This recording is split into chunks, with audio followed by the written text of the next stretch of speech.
बात करते हैं श्री भीमाशंकर ज्योतिर्लिंग की, जो कि महाराष्ट्र में स्थित है। अगर आप बायर जाने का प्लान कर रहे हैं तो आप दिल्ली से पुणे के लिए फ्लाइट लेकर और फिर सड़क मार्ग से भीमाशंकर जा सकते हैं, जो कि यहाँ से मात्र 120 किलोमीटर की दूरी पर स्थित है। दिल्ली से अगर आप ट्रेन द्वारा जाने की सोच रहे हैं तो दिल्ली से पुणे तक कई सारी ट्रेन अवेलेबल हैं, जैसे कि झेलम एक्सप्रेस और दुरंतो एक्सप्रेस। और अगर आप बाय रोड जाना चाहते हैं तो दिल्ली से मुंबई पुणे होते हुए आप भीमाशंकर पहुंच सकते हैं। अब बात करते हैं श्री घृष्णेश्वर ज्योतिर्लिंग की। ये ज्योतिर्लिंग भी महाराष्ट्र में स्थित है।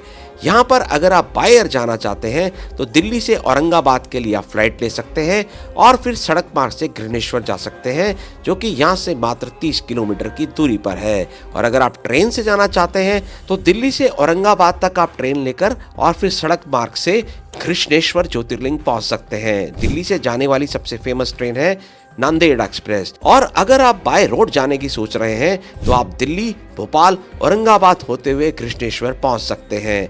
अब हम बात करते हैं नागेश्वर ज्योतिर्लिंग की, जो कि गुजरात में स्थित है। आप बाय एयर अगर जाना चाहते हैं तो दिल्ली से जामनगर या राजकोट के लिए फ्लाइट ले सकते हैं और फिर सड़क मार्ग से द्वारका पहुंच सकते हैं। द्वारका से नागेश्वर मंदिर की दूरी मात्र 20 किलोमीटर है। और अगर आप ट्रेन से जाना चाहते हैं तो दिल्ली से द्वारका तक ट्रेन अवेलेबल हैं।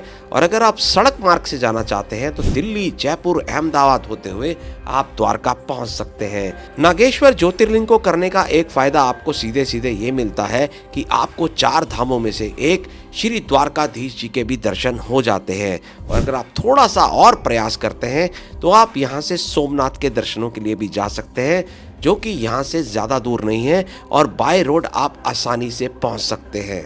और अगर आप सिर्फ सोमनाथ जाना चाहते हैं दिल्ली से तो आप फ्लाइट लेकर सीधा राजकोट, दीव या अहमदाबाद तक पहुंचे और फिर सड़क मार्ग से सोमनाथ। और अगर आप ट्रेन से जाना चाहते हैं तो आप ट्रेन से अहमदाबाद जा सकते हैं और फिर वहां से ट्रेन बदलकर वेरावल तक आ सकते हैं और फिर सड़क मार्ग से सोमनाथ की दूरी मात्र 7 किलोमीटर की रह जाती है। और अगर आप दिल्ली से सीधे बाय रोड ही जाना चाहते हैं तो आप पहले जाएंगे दिल्ली से उदयपुर, अहमदाबाद होते हुए सोमनाथ जी।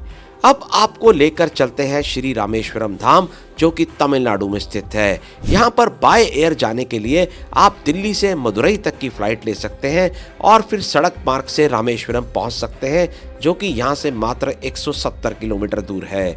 और अगर आप ट्रेन से जाना चाहते हैं तो दिल्ली से चेन्नई तक आप जा सकते हैं और या फिर दिल्ली से रामेश्वरम तक जा सकते हैं, लेकिन जो बेस्ट कनेक्टिंग ट्रेन आपको मिलती हैं वो चेन्नई से मिलती हैं। और अगर आप बाय रोड जाना चाहते हैं तो दिल्ली से नागपुर, बेंगलुरु, मदुरई होते हुए आप रामेश्वरम